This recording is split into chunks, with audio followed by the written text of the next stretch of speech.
Hervé Kempf, bonjour, bienvenue à la librairie Dialogue, où vous venez ce soir nous présenter votre livre L'oligarchie, ça suffit, vive la démocratie, publié au Seuil. Dans ce livre, vous partez de la question écologique et vous expliquez que pour vaincre cette problématique dans laquelle nous sommes complètement ancrés, eh bien, un gouvernement efficace doit agir. Et donc c'est là que vous commencez à parler de l'oligarchie, un régime politique dans lequel nous sommes.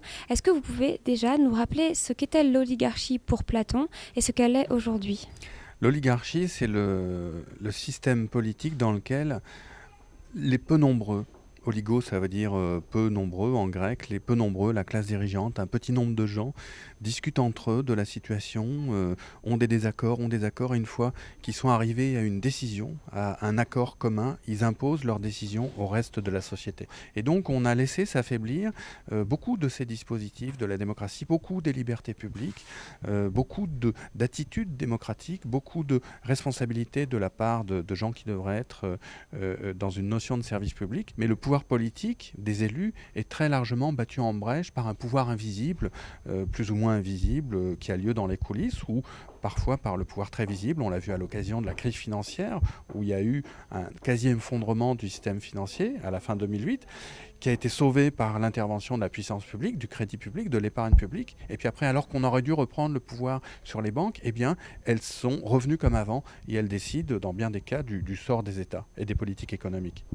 Vous parlez des clubs, de la commission trilatérale notamment, et il semblerait que les journalistes, les politiques ignorent un petit peu tous ces regroupements. Qu'en est-il exactement ? Que sont ces clubs et que décident-ils ?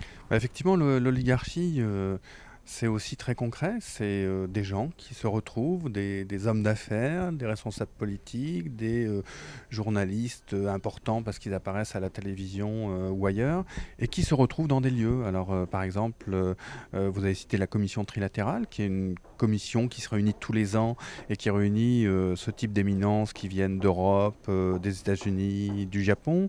Il y a aussi quelque chose d'encore beaucoup plus public et de très bien connu qui va avoir lieu en janvier. C'est le forum de Davos, qui a lieu dans une station de montagne en Suisse, qui réunit plusieurs centaines de ces personnes qui payent très cher pour participer. Et puis il y a des clubs plus dans chaque pays, plus intimes, comme par exemple en France, il y a le Club Le Siècle qui réunit tous les mois dans un dîner 500 de ces personnes sur la place de la Concorde à Paris. Donc c'est vraiment très concret. Qu'en est-il de la population ? On a l'impression que pour tout le monde, c'est un gouvernement démocratique comme il l'a été depuis en tout cas un certain nombre d'années. A-t-il une conscience de ce régime politique oligarchique ? Je pense qu'on vit dans l'idée que nous sommes en démocratie.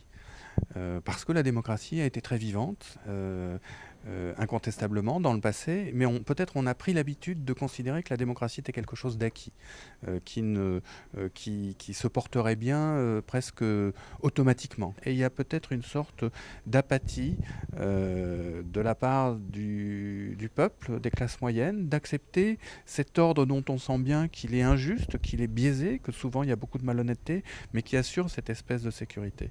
Je crois que c'est une sécurité très trompeuse et que face à la gravité de ce qui se passe en ce moment dans le monde, sur le plan écologique ou sur le plan de l'injustice sociale ou sur celui de la crise écologique, il faut retrouver les moyens d'agir collectivement pour que, en quelque sorte, les décisions ne continuent pas à nous être imposées par un petit groupe de gens qui n'a pas en tête le souci du bien commun, mais d'abord la défense de ses propres privilèges.